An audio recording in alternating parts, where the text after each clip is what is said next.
on, non-fungible fam? It's a non-fungible 5 here back again with another video. I'm here with my co-host Mustafa today. First off, I want to talk about our Twitter. Give us a follow, guys. We're really trying to grow our following base on Twitter, and we're going to be posting every single one of our videos as well as any insights we have on the market. Our upload schedule, by the way, is going to be every Monday and Thursdays, so 2 videos a week. And then in addition to that, we're also going to be hosting a giveaway once we hit 100 subscribers. So if you guys could let your friends know, let anyone you guys know who's in the NFT space and could actually get some value out of our videos. And so we can get these follower base up to that 100 followers and get this giveaway underway. So without further ado, Mustafa is going to introduce our first project, Isekai Meta. So the first project I'd like to talk about today is Isekai Meta. With this project, we don't have too much information, again, but we can see that they have a very big following here and they're sort of driving a lot of attention. The art style is sort of this anime art style, which we see is coming back sort of into hype. We can see Azuki here, which was one of the first anime projects, is having a nice pump. It's sitting around a 20 ETH floor now, and we can see over time it's had a nice healthy climb as well. Some other notable anime projects that have been doing well also is Mori, sitting at a 0.6 floor, and also Akuma Origins, which hasn't revealed yet. I'd like to also say that the team here is not doxed.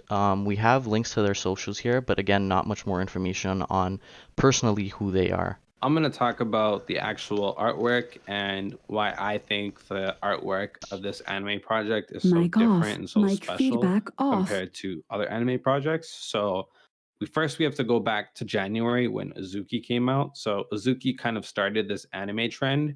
And with that, a common trend in the NFT space in general is when you have something that does successfully well, you'll see a bunch of copycats come out and try to mimic the same thing.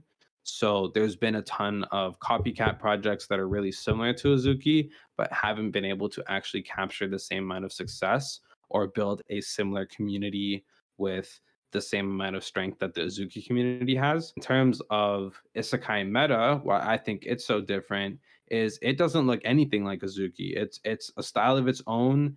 And not only that, it's a style that people are known to love because the actual artwork itself looks a lot like Hayao Miyazaki's work, who is considered the greatest of all time, the GOAT anime director. It looks a lot like some of Studio Ghibli's production. Spirited Away, My Neighbor Totoro, Ponyo is a more recent one, but it just goes to show that the studio and Miyazaki has been able to captivate um, watchers with their art and as well as story, obviously, but their artwork is so memorable and you always know when you see this kind of style that, oh, it's a Studio Ghibli, that they've been able to captivate people watching for the better part of like 2 or 3 decades. I think Isekai Meta, because it looks so similar, and honestly I haven't seen anything that looks similar to Isekai Meta's artwork, and anything that looks similar to Miyazaki or Studio Ghibli's, I can see this doing significantly well in once it drops. So next, I'd like to talk about Moonbirds. And with Moonbirds, we actually don't have too much information about the project, but we do have a lot of background information on the team, which is what we'll get to more later. First, we know it's a 10K collection, and it's part of the Proof Collective ecosystem, which is basically a private group of 1,000 artists and collectors. So basically, a little bit of what we know about what this project is it's a nesting project, what they call it, which is basically their way of saying staking. The difference for their utility in this project is it's ongoing and it's upgradable, and they use their proof of time mechanics. So basically, the longer you hold their NFT, the more value you'll get from their utility. So their utility is upgradable in a sense, dependent on how long you're holding it. They're also sort of hinting at a coin here, maybe a utility token that they're going to be dropped that will be received when staking or nesting. Kevin Rhodes has founded this and created the vision for Proof Collective and has dropped a couple successful projects already. In terms of the actual Proof Collective ecosystem, we have the Proof Pass, which is the 1,000 pieces for NFT collectors and artists. Some notable members in this are Gary Vaynerchuk, for example, who's a mogul in the NFT space. And you can actually see that the collection itself has a 52 ETH floor. So clearly, the holders find value in the actual collection itself.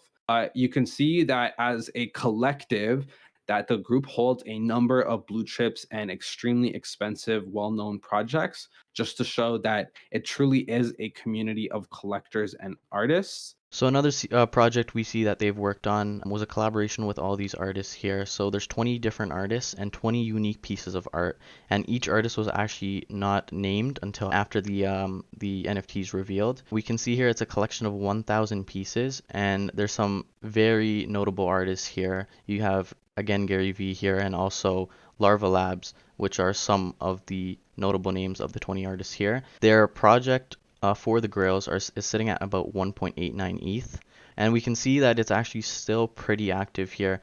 We actually had a couple sales from the time of this recording 7 hours ago, a sale for 27 ETH, and then another one 13 hours ago for 23 ETH, and these are the artwork from Larva Labs here. We can also see that they've worked on another project here, Emotes by Heart. So in addition to the NFT projects, Kevin is also a partner with a venture capital firm. So they basically what they do is they have capital investing for tech startups. So overall, why I'm really bullish on Moonbirds is a couple of things. So one, Moonbirds isn't overpromising. So yeah, we don't know what's to come over the next couple months or a year in terms of what the exact utility is that Moonbirds is going to provide. But the thing we do know is that Kevin Rose, again, is a capable individual who can run businesses in and outside the space.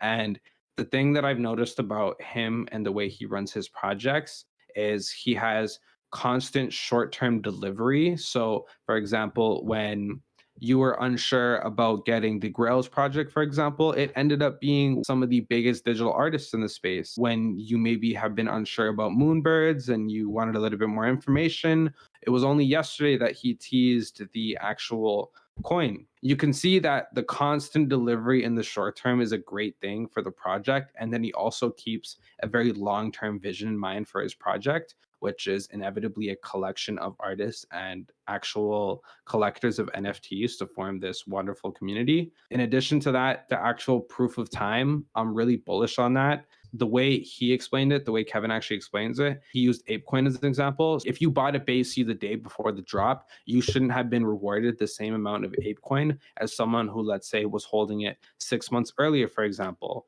The proof of time concept kind of solves that by giving you more advantages and utility and value out of holding something for longer. I think this can be really successful, maybe even more than some of his other projects, just because of that whole proof of time concept, because now there's such an emphasis on you getting more value over time rather than a flip, for example. So the next project we're going to be talking about here is Etherjump, which is a very, very early project. We can see they only have around 1,000 followers, and the Discord is still not out yet. It's coming soon. They say that they're the first ever customizable platformer NFT game, and you can build your own adventure. What we see here is sort of similar to some other NFTs that we've been seeing.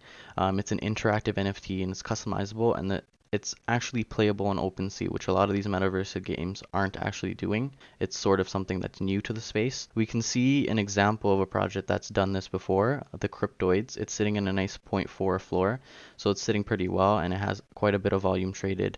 And again, this is like an NFT that is playable on OpenSea, so I can click any NFT here. And it's actually a game that's on OpenSea. It's directly playable on OpenSea. These kind of platform jumper games, similar to like the old school Mario games, are very popular and were played a lot. I guess the older generation. When you think of who has the most amount of money in this space, a lot of times it's these crypto millionaires who are really involved in tech and were kind of like more of the boomers, I guess you could say. So I can see this kind of appealing to that audience and doing really well, especially because you can customize it now too. I know building a base jumper for someone who played these games a lot when they were younger could be an awesome and fun experience because you could build something really challenging and then you could challenge your friends to it and do awesome stuff like that and hold like competitions and whatnot. I think this project can perform extremely well and really captivate that specific target audience, as well as just in general the NFT space, because it's a cool project, let's be honest. Thanks again for watching, guys. It's been real. Again, Follow us on Twitter for our most recent updates, as well as get your friends and get everyone you know to subscribe to the channel, because we're going to be moving quick. And once we hit 100 subs, that's when the giveaway is going to start. And you guys want to get in on that and get as many of your friends in on that, so you and your people have more of a shot at winning. Other than that, like I said, we're going to be uploading every Monday and Thursdays, so look out for our videos. We're going to try to be as consistent as possible and provide you guys with as much value as possible. Have a good one, non-fungible fam. We're only up from here.